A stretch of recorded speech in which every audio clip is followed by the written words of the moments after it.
Halo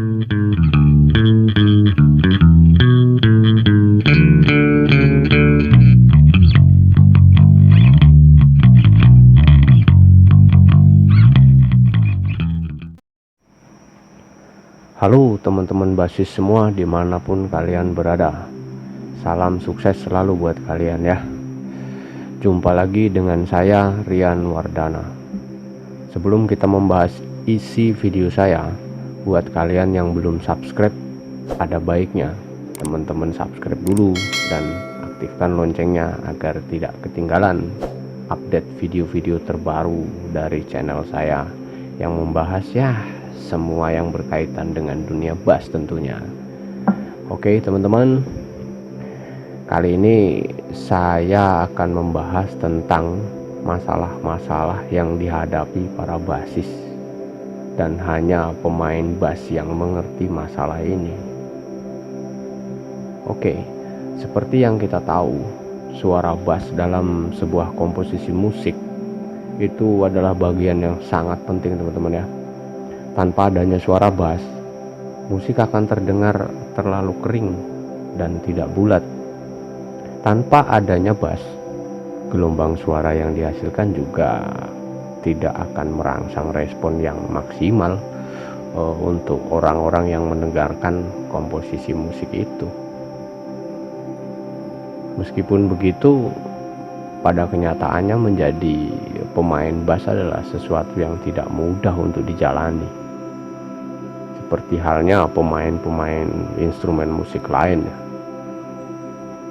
Pemain bass tentunya ya memiliki masalah atau problem tersendiri yang mungkin tidak begitu dipahami oleh para pemain alat musik lainnya. Betul nggak teman-teman?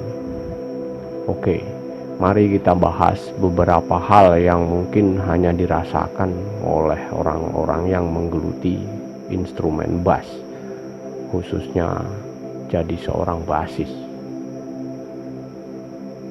Apa saja itu? Simak videonya.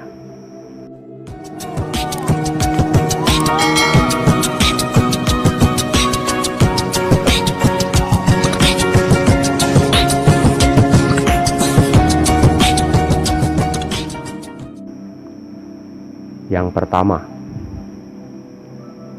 tidak mudah menarik perhatian orang jika dibandingkan dengan pemain gitar.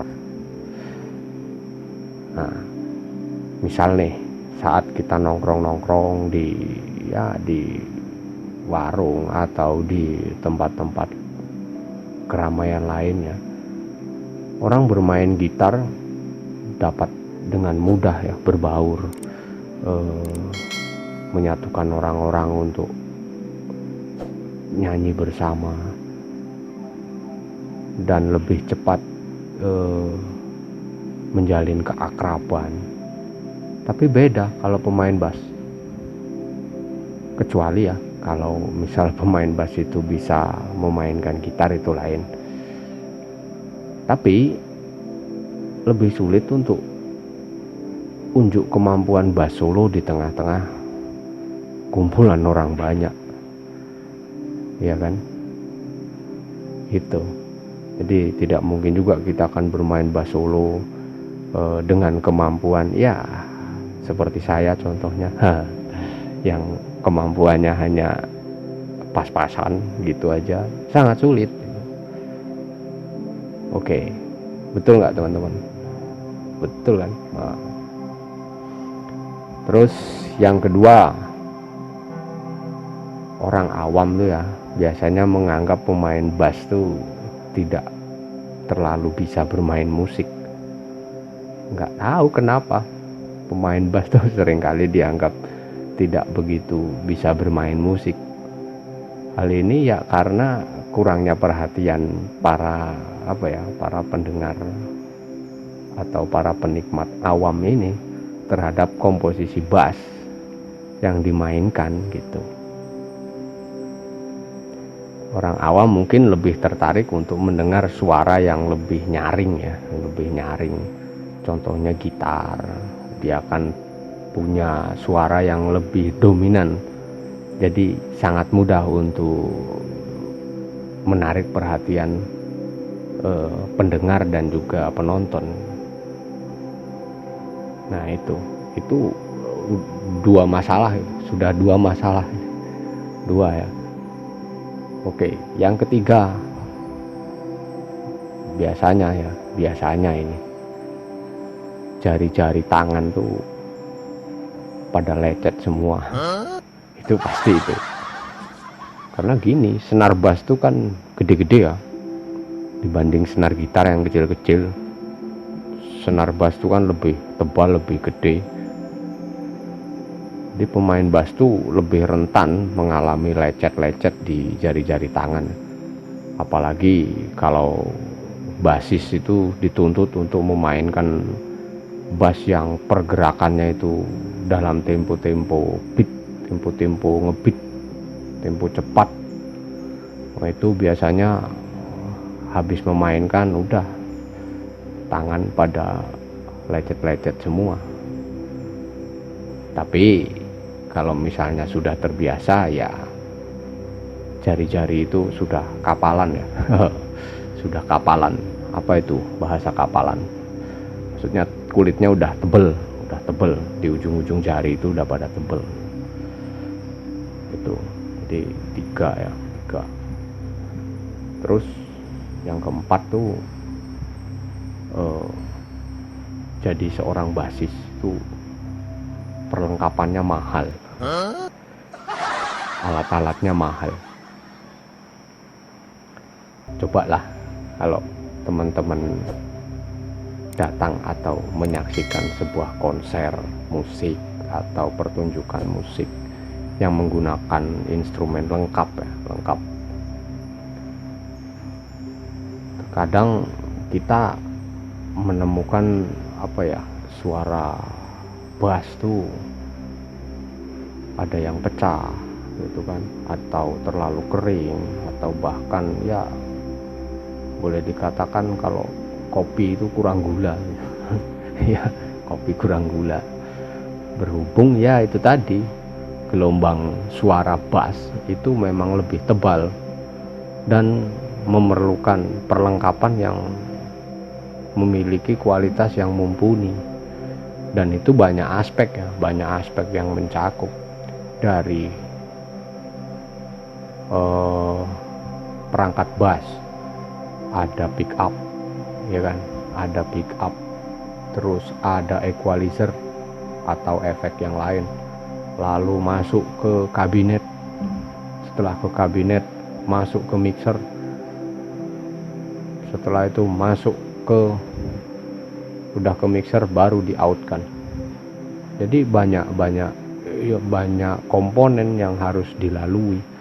Nah itu tidak mudah untuk jadi seorang bassis, untuk memahami semua rangkaian itu butuh pemahaman, butuh pembelajaran, butuh pengalaman, pemahaman, pembelajaran, pengalaman untuk bisa jadi seorang bassis yang handal gitu. Oke, jadi intinya itu perlengkapan kita itu mahal itu. Nah terus ada lagi yang kelima nih, sekarang tuh bass udah banyak digantikan sama laptop teman-teman ya. Iya, banyak digantikan laptop karena ya seiring kemajuan zaman dan kecanggihan teknologi yang semakin pesat, musik elektronik itu memang sudah sangat simpel untuk digunakan, menggantikan suara-suara yang membutuhkan orang banyak. Contohnya drum dan bass itu sudah dirangkum di dalam satu keyboard ya kan. Dalam satu keyboard drum, atau kalau di dangdut kendang ya, kendangnya udah dirangkum, kendang, drum dan bass itu dirangkum jadi satu oleh keyboard itu. Jadi akhirnya kadang-kadang kita merasa ini tuh nggak adil gitu loh buat para pemain bass seperti saya ini contohnya itu. Jadi kadang ada pertunjukan musik yang harusnya pemainnya 8 hanya digantikan jadi 5 orang karena yang 3 sudah diambil alih oleh keyboard, bass, drum, dan yang lainnya gitu teman-teman. Jadi kesannya itu sepertinya tidak adil. Betul nggak teman-teman? Oke, itu tadi yang berapa itu teman-teman? Udah 5 ya. Oke, 5. Terus apa lagi ya? Kalau kita pas main ya, main dalam durasi panjang 3 sampai 5 jam dalam sekali perform, biasanya yang dirasakan tuh sakit punggung. Karena gini, gendong bass itu bukan ringan loh. Ringan-ringannya bass itu minim-minimnya dia beratnya di atas 5 kilo, di atas 5 kilogram, dan itu menggantung di pundak selama berjam-jam. Itu juga akan membutuhkan otot-otot bahu yang kuat untuk menopang bass itu ya, dalam jangka waktu lama. Makanya ya wajar kalau setelah sesi main atau sesi latihan para basis ini merasakan pegel-pegel di bagian punggung dan bahu. Itu ini pengalaman sih. Terus apalagi ya, oh iya, saling menyalahkan antara pemain bass dengan pemain kendang atau pemain drum. Kalau drum dan kendangnya itu jadi satu, jadi musuh adu argumen kita hanya 2 orang, kita dan pemain drum kendang double. Tapi kalau drum dan kendangnya pisah, ya kan, pisah, berarti ada 3 serangkai. Bass, drum, dan kendang itu akan saling menyalahkan. Bagi pemain bass ya, pemain bass kan dapat apa, pemain kendang atau pemain drum itu bisa jadi sahabat sekaligus ya saingan. Itu ketika sedang di panggung atau latihan ya. Jadi bassis itu dituntut untuk bisa mengikuti rama beat, mengombinasikan ketukan beat yang diciptakan dari suara drum atau menyesuaikan suara dut dalam kendang, tabla. Nah itu makanya kalau misalnya ada yang meleset sedikit, mereka bisa ya saling menyalahkan satu sama lain. Kamu kurang begini, kamu kurang begitu, saya begini dan kamu begitu. Wah, kayak lagu aja. Nah terus apa ya, pemain bass tuh harus lebih atraktif apa ya, ya atraktif. Kayak contohnya kayak siapa ya, pemain bass legendaris Indonesia, Bondan Prakoso.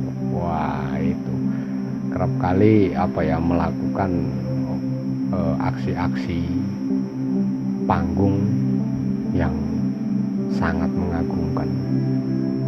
Ini memang ya dibutuhkan kalau pemain bass ingin lebih diperhatikan orang, itu harus ya atraktif. Oke gitu teman-teman, itu udah berapa itu tadi? Satu, apa sih, tidak mudah menarik perhatian orang. 2, orang awam menganggap kita tuh nggak bisa main musik. 3 itu apa ya, lecet-lecet tangannya. 4, apa, alatnya mahal. 5, bass diganti laptop. 6, wah punggungnya sakit, pinggang sakit, bahu sakit. 7, dapat saingan sekaligus temen untuk adu argumen, yaitu pemain drum dan pemain kendang 8.